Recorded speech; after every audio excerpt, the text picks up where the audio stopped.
जी बिल्कुल, supreme court of Pakistan में audio leaks commission के हवाले से महफूज फैसला सुना दिया गया है। सुप्रीम कोर्ट की तरफ से जो मुख्तसर फैसला जारी किया गया था उसमें कहा गया था कि ये अदालत के ऊपर हमला है जजेस के ऊपर एतराज़ात करके, और अब जो तफसीली फैसला जारी किया गया है उसमें 14 मई को इंतखाबात कराने का जो हुक्म दिया गया था अदालत की तरफ से, सुप्रीम कोर्ट ऑफ पाकिस्तान की तरफ से, उसका हवाला दिया गया। और साथ में 15 मई को सुप्रीम कोर्ट के सामने एक एहतजाजी धरना एहतजाज किया गया था, उसका हवाला दिया गया। और साथ में ऑडियो लीक्स का हवाला दिया गया है जिसमें मुख्तलिफ जजेस की, परवेज़ लाई की, सुप्रीम कोर्ट बार एसोसिएशन के सदर आबिद ज़ुबैरी की ऑडियो लीक्स थी और उनके हवाले से भी जिक्र किया गया है। सबसे पहले तो कहा गया है कि अदालत की तरफ से हुक्म दिया गया था कि 14 मई को इंतखाबात कराने हैं, उसके ऊपर ना तो अमल दरामद किया गया बल्कि इलेक्शन कमीशन की नज़रसानी दरख्वास्त के पीछे छुपा गया। और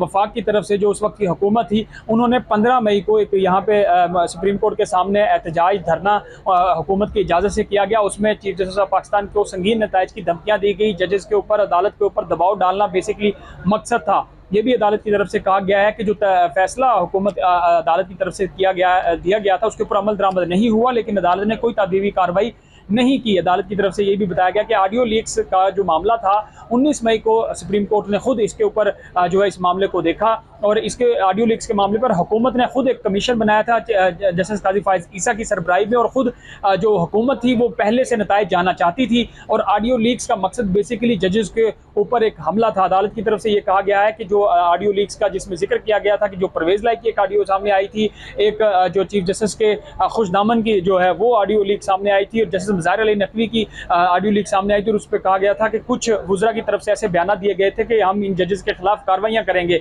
और अदालत की तरफ से इन अहकामात की रोशनी में ये भी कहा गया है कि जो हुकूमत थी PDM की, उन्होंने जो ऑडियो लीक्स के ज़मरे में आप देखें कि जो इंतखाबात का मामला था वो भी लटकाया और उसके ऊपर अमल दरामद भी नहीं किया। ये बेसिकली अदलिया पर एक हमला था, अदलिया पर चढ़ाव करने की कोशिश की गई थी। तो ये तफसीली फैसला सामने आया है और जो जजेस पर एतराज़ात थे उनको मुस्तरद कर दिया है। ऑडियो लीक्स कमीशन का जो मामला था जो पिछली हुकूमत ने अपनाया था उसको जो है वो भी ख़त्म कर दिया गया है। तो ये तफसीली फैसला बड़ा अहम, चीफ जस्टिस ऑफ पाकिस्तान चूँकि उनका आखिरी हफ्ता है, वो रिटायर होने जा रहे हैं, उनकी तरफ से ये एक अहम जो फैसला सामने आया। और इसके अलावा दीगर कुछ फैसले हैं जो कहा जा रहा है कि वो भी सामने आने वाले हैं, जिसमें नैब तरामीम का केस का मामला है और दीगर कुछ फैसले भी chief justice of Pakistan Umar Ata Bandial जो हैं, जो आखिरी हफ्ता, आखिरी चंद दिन है वो जाने से पहले कर सकते हैं।